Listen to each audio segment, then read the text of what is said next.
One of the most spectacular activities of any visit to Switzerland is a trip up the Gornergrat Mountain, high above the village of Zermatt. To reach the top, you take the highest outdoor train in Europe, and you will be rewarded with an amazing mountain panorama all around you. Then we're going to walk down part of the lower slope for one of the most satisfying hikes in Switzerland. The summit of Gornergrat is easily reached by train that you catch from the center of Zermatt village. Before heading up to the hills, let's take a little walk around in the town. We're presenting just a brief look here because this episode is focusing primarily on the trip up Gornergrat Mountain. But there's so much to see in the town that we created a separate movie all about it that you can find in our video series on Switzerland. Zermatt is an especially lovely village because there are no cars. And you've got that old Swiss chalet style of wooden architecture throughout the commercial and the residential areas. Up and down the one main street, you'll find many restaurants, a lot of shops, things to see, lots of people watching here. It's a friendly, casual place. We'll see much more of the village in our other episode, but for now we are heading up a very big mountain.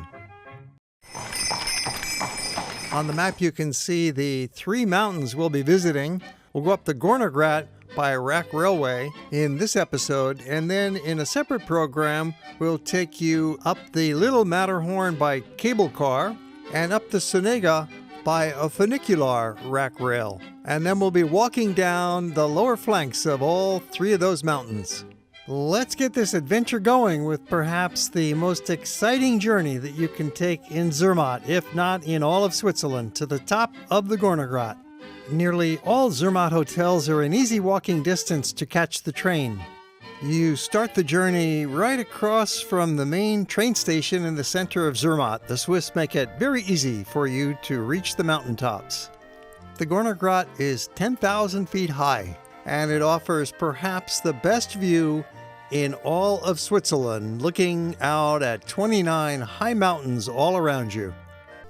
This is a narrow gauge rack railroad that's going to take us up past some stunning views of the Matterhorn. That's the signature site of Zermatt. And we're going further up this Gornergrat that will show us other views of many peaks in the surrounding mountain range.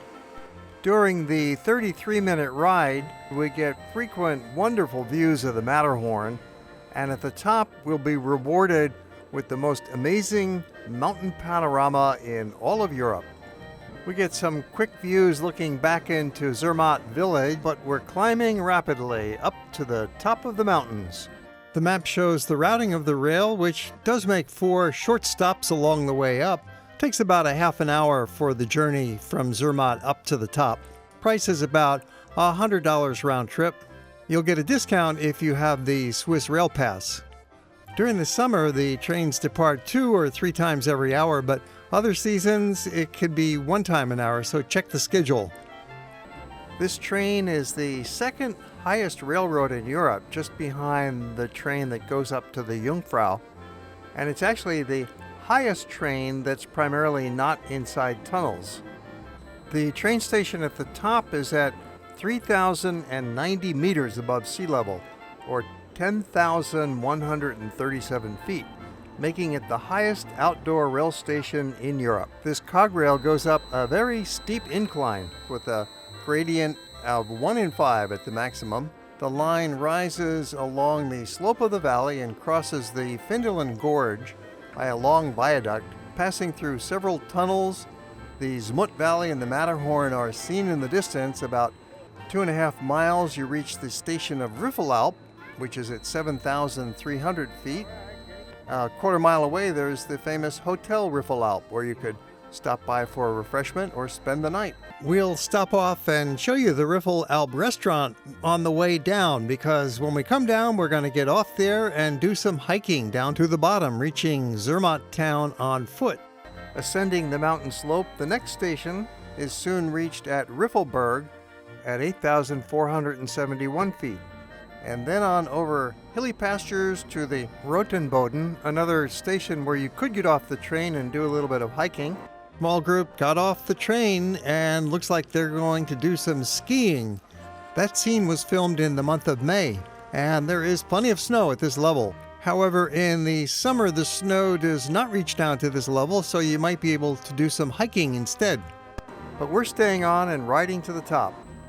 Construction began on this railway way back in 1896. That was about 5 years after Zermatt was connected to Switzerland by its own train system. And then it took them a few years to build it. They finally opened up in 1898, and it was electrified from the very beginning. At first it only operated in the summertime, but by 1941 it was operating year-round. Of course, they're constantly improving the service and the machinery. The cars that we're riding in are fairly new. Typically, it's a 2-car train, and it can carry approximately 2,500 people per hour from Zermatt. There's service about every half hour. Eventually reaching the terminus at Gornergrat. Our first glimpse of the facilities up top looks pretty promising. There's several buildings. We'll find there's a restaurant, hotel, observatory, shops, all kinds of things. As usual, the Swiss have civilized the mountaintop. And there the station is just about a 10-minute walk to the facilities up above, where you've got the panorama deck and the cafe and the terrace. And then you'll want to walk another 5 to 10 minutes further behind to get the best view. They really pamper the guests here with an elevator service, which really does come in handy because at this altitude, you're 2 miles above sea level, the air is pretty thin and you don't want to be exerting yourself right away running up staircases. But you do want to keep walking beyond the Terrace Cafe to the viewing platform a little further on. It's worth the effort. Even if you're 89 years old, grab that rope and pull yourself along. You have to walk up this final couple of 100 yards to get to the very top observation platform, and from there you get the stunning panorama. So don't stop just at the top of the train station or at the restaurant or at the cafe terrace. You want to get to the top, the very top. Easy to get up there, and you will be rewarded with this unbelievable vista. Views from the restaurant are good, but this terrace is much better. A couple of us got overexcited and scrambled up this rocky pinnacle on top of the platform. That wasn't really necessary. You do get the same view as from that main terrace. You can spare yourself that little extra climb and just sit on a bench and relax, enjoying the view. Here are scenes from an earlier trip taken in the summertime, standing up on that same rocky peak at the top of this ridge of the mountain. It gives you an idea of how much less snow there is in the summertime. You can easily walk the pathways in June or July, whereas in May they'll probably be covered with snow. Of course, distant peaks are snow-covered year-round.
Usually when you're looking at a mountain vista, it's just in front of you, or perhaps on one or two sides, but here you are encircled by it.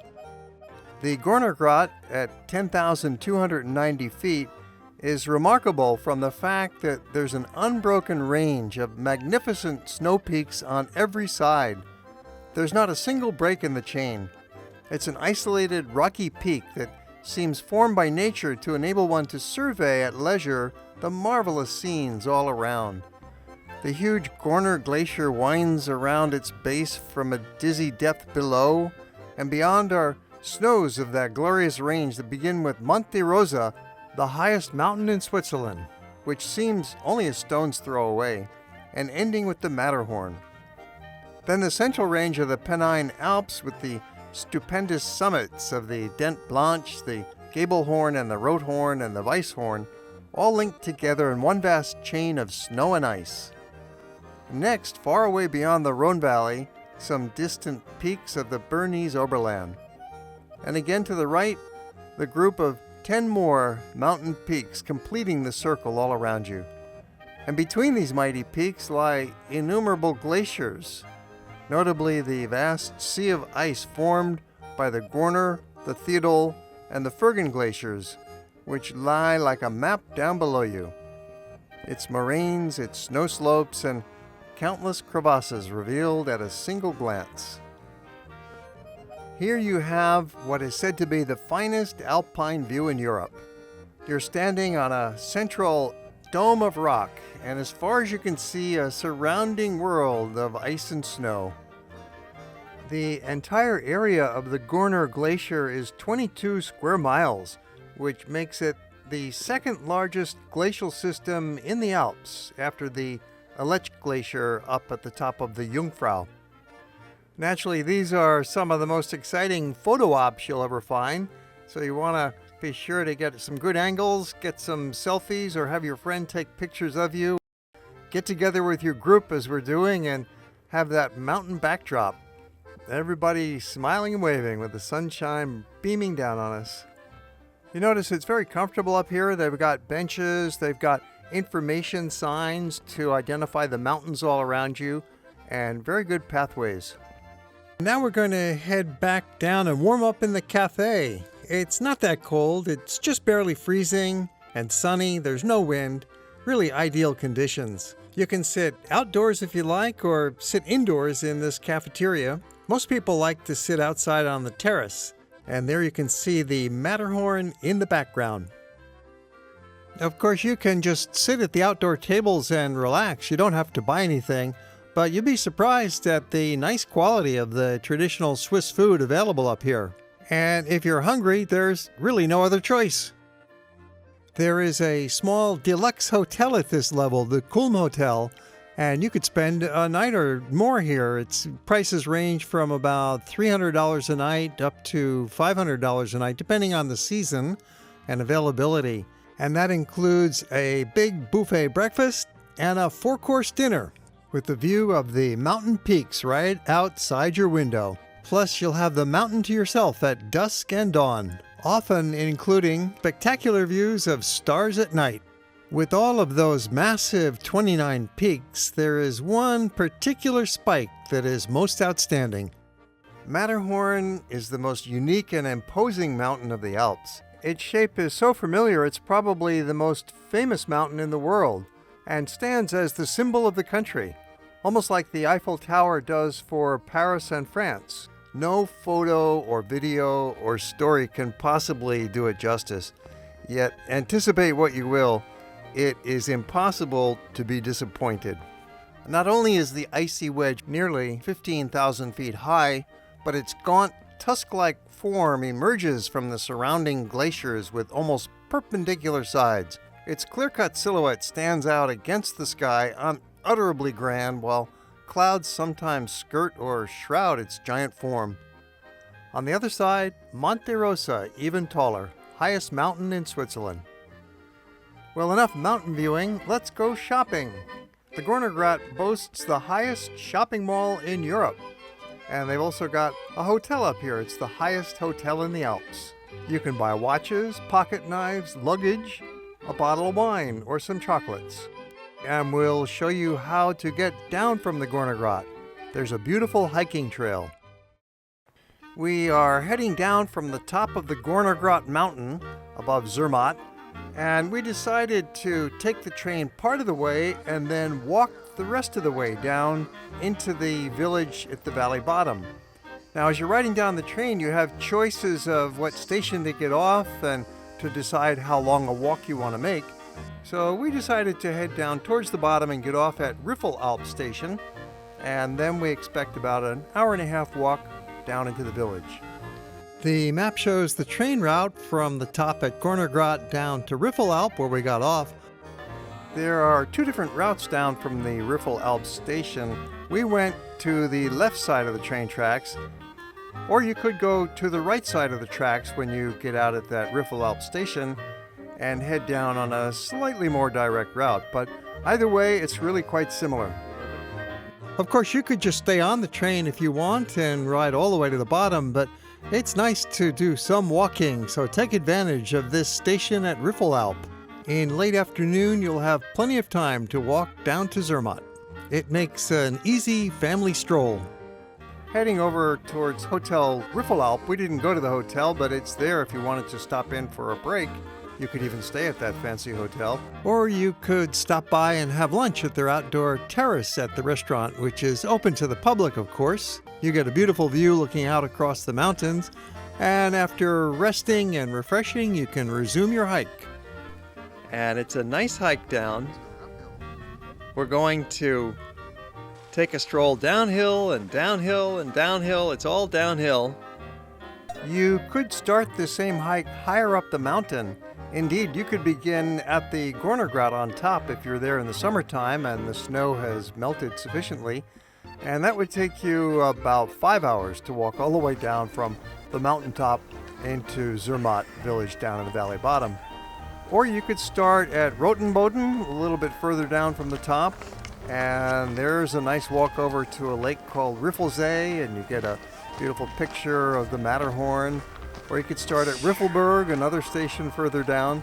So you really can take your pick. A lot of it is dictated by the snow conditions and the weather, so you just check with the railroad people and find out which trails are open and how much time you want to spend. We found that getting off and hiking from Alp, as we're showing you here, was pretty much ideal.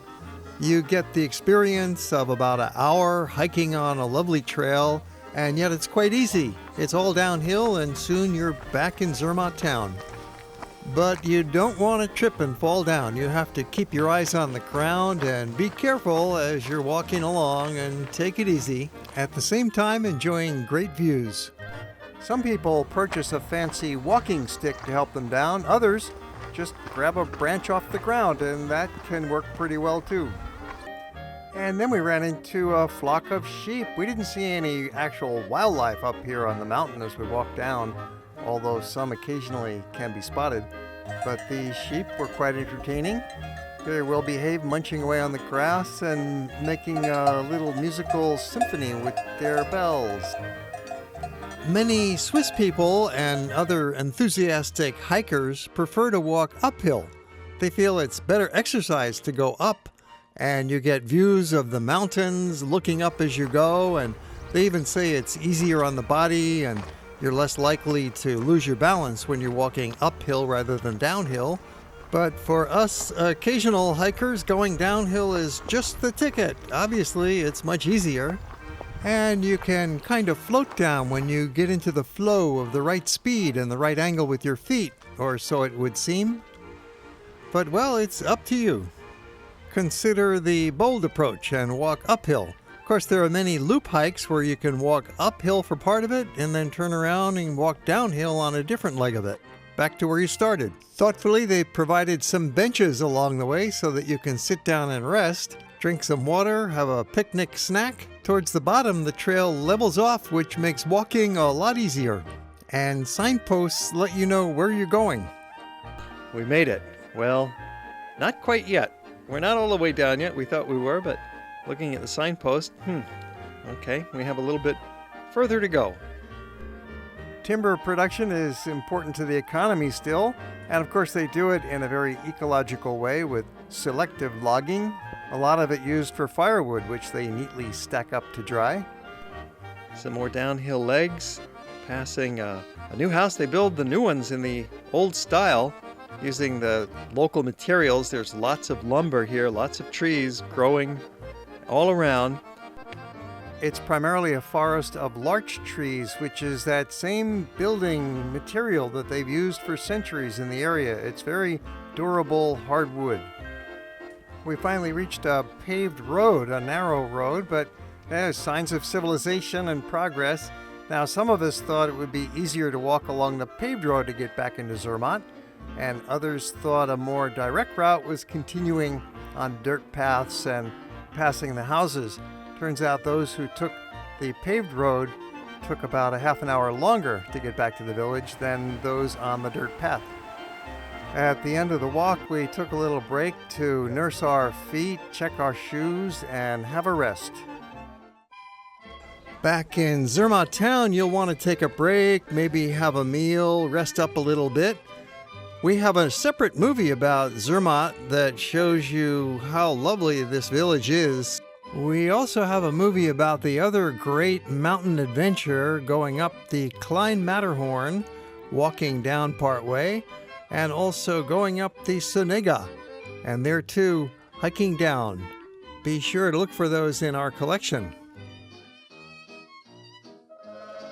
We have a big series of movies about Switzerland, taking you to most of the great places.